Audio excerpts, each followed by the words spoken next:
নানা আয়োজনে দেশের বিভিন্ন স্থানে ধর্মীয় ভাব গাম্ভীর্যের মধ্য দিয়ে শুরু হয়েছে সনাতন ধর্মাবলম্বীদের পবিত্র রথযাত্রা।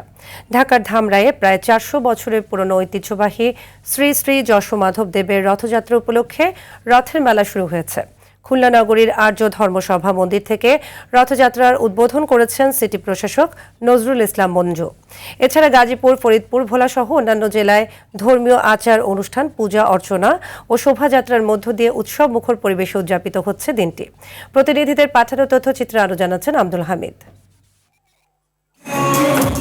নানা ধর্মীয় আয়োজন, পূজা অর্চনা আর শোভাযাত্রার মাধ্যমে দেশজুড়ে উদযাপিত হচ্ছে সনাতন ধর্মাবলম্বীদের অন্যতম প্রধান ধর্মীয় উৎসব রথযাত্রা। ঢাকার ধামরাইয়ে নানা আয়োজনে প্রায় 400 বছরের ঐতিহ্যবাহী শ্রী শ্রী যশোমাধব দেবের রথযাত্রা ও রথের মেলা শুরু হয়েছে। ধর্মীয় ভাবগাম্ভীর্যে উৎসবমুখর হয়ে উঠেছে পুরো এলাকা। সন্ধ্যায় মঙ্গল প্রদীপ জ্বালানোর পর পায়রা উড়িয়ে রথযাত্রার উদ্বোধন করার কথা রয়েছে জাতীয় সংসদের চিফ হুইপ নুরুল ইসলাম মনির।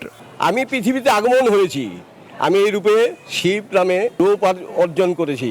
বাবার কৃপায় সবার মঙ্গল হোক। জয় জগন্নাথ, জয় সুভদ্রা, জয় বলরাম। এখানে অনেক লোকজন আসে প্রতি বছরে। এবার আশা করি এবার অনেক ভালোভাবে অনুষ্ঠান হবে। প্রশাসন খুব ভালোভাবে সাপোর্ট দিবে আশা করি আমাদের। এখানে এসে আমাদের খুবই ভালো লাগছে। আর প্রত্যেক বছর এখানে অনেক জমজমাট, অনেক বড় করে আয়োজন করা হয়। সবারই মঙ্গল হোক, পৃথিবীর যে যুদ্ধগুলো আছে সেগুলো থেমে যাক। খুলনা নগরীর আর্য ধর্মসভা মন্দির থেকে শুরু হয় রথযাত্রা। উদ্বোধন করেন সিটি কর্পোরেশনের প্রশাসক নজরুল ইসলাম মঞ্জু। এ সময় বক্তারা ধর্মীয় সম্প্রীতি বজায় রেখে সবাই মিলে একসঙ্গে আগামীর বাংলাদেশ গড়ার প্রত্যয় ব্যক্ত করেন। গাজীপুরে শতবর্ষের ঐতিহ্যবাহী শ্রী শ্রী মানিক্য মাধবের রথযাত্রা ও 20 দিনব্যাপী ঐতিহ্যবাহী রথমেলা শুরু হয়েছে। বিএনপির পক্ষ থেকে এবং রথ উদযাপন কমিটির পক্ষ থেকে সমন্বয় করে একটা সমন্বয় কমিটি করে দেওয়া হয়েছে। তারা পুলিশের পাশাপাশি, প্রশাসনের পাশাপাশি দিনরাত 24 ঘন্টা তারা পাহারা দিবে, সতর্ক থাকবে। ফরিদপুরের নগরকান্দার জগদিয়া দুর্গা মন্দিরের আয়োজনে রথযাত্রার উদ্বোধন করেন পররাষ্ট্র প্রতিমন্ত্রী শামা ওবায়েদ। এ সময় তিনি সংখ্যালঘু সংখ্যাগুরু ভুলে সবাইকে দেশ গড়ার আহ্বান জানান।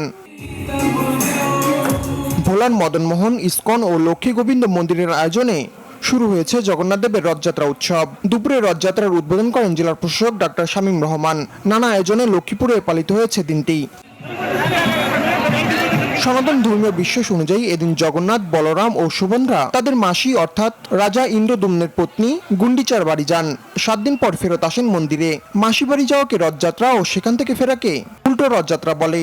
আষাঢ় মাসের শুক্লপক্ষের দ্বিতীয়া তিথিতে সূচনা হয় রথযাত্রার। আব্দুল হামিদ, RTV।